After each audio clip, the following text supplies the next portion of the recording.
Scene script, diamond thief turned fighter. Meet UFC's Gorimbo.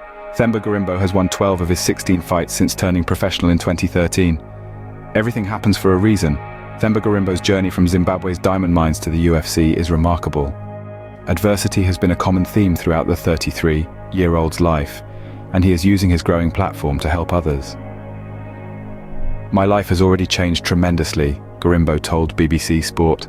"These things that I'm doing, like now I'm in the process of building a library. It's just something I enjoy doing, helping where I can with what I have. When I'm happy, I'm dangerous as a fighter." Welterweight Gorimbo is looking for his third successive win in the UFC when he makes his fourth trip to the octagon to face Ramiz Brahimaj on the 18th of May in Las Vegas. "My main focus, besides becoming UFC champion, is to inspire other African kids who grew up in the same circumstances," Gorimbo said. "If you choose a path and work your ass off, then you can become anything." The circumstances Gorimbo speaks of are harrowing. Age 13, he had lost both parents and was left to fend for himself. With opportunities scarce, Gorimbo was drawn to the diamond fields and organized crime. "It's a typical diamond place. There is death in there. There are gangsters there," he said. "It's not like the mafia we see on the TV, but in Zimbabwe, any place where there are minerals, it's going to bring bad people. I'm not shy to say I was stealing diamonds and smuggling them. It was normal then." Danger was rife on the Marange diamond fields, and not just from the gangs. Gorimbo regularly ran into problems with the police and was attacked by dogs, still bearing the scars on his arms and torso. "I was kept hostage." Gorimbo thought his luck had changed when, aged 17, he found a 12-carat diamond and seized the opportunity to move to South Africa in the hope of getting a job as a gardener. But the road was far from smooth. "I made my way to South Africa and had a couple of hiccups," Gorimbo said. "I got deported once, and the next day I was back in South Africa doing my thing. I was kept hostage by the guy that brought me back the second time for 2 weeks because my cousins wouldn't pay the money that the guy was asking for. Everything that happened in my life led me to be who I am right now.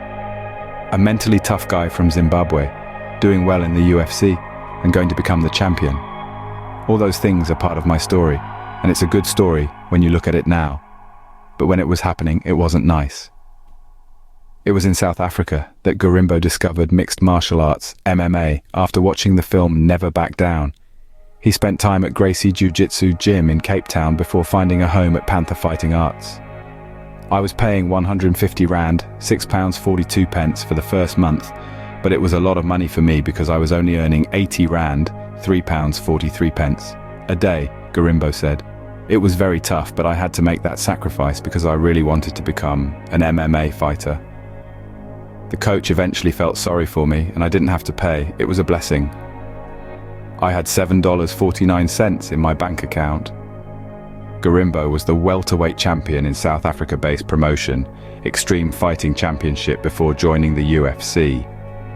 Gorimbo had his first amateur fight in 2010 and turned professional in 2013. His UFC debut in February 2023 did not go to plan though, losing by submission against AJ Fletcher, and the odds were stacked against him when he returned to the octagon to face Takashi Sato 3 months later. "I woke up sick that day and had $87, £69.50 in my bank account, and I had to buy medicine," Gorimbo said. "I double-clicked by accident and it went to $7.49, £5.98 in my bank account, and I thought, damn, I need to go and fight hard tonight. I had flu, but I couldn't pull out of the fight because I needed the money. I was broke." Despite battling illness, Gorimbo managed to secure a unanimous decision win, and he took to social media to post an image of his bank account. A moment that would change the trajectory of his life. WWE superstar and actor Dwayne Johnson, better known as The Rock, felt inspired to help. Johnson is the founder of $7 Productions, a reference to the time he was released from the Canadian Football League in 1995 and had just $7 to his name. He made a surprise visit to Gorimbo in August and gifted the Zimbabwean a house in Miami, Florida. "I was going home to do a project where I was building a water well in my village," Gorimbo said. "He could have just sponsored me, but to get me a house, where I'm staying right now, and to be here, I think there is a bigger picture and reason." Thank you for watching Topics on Trend. Go ahead and check out another trending video on our channel here.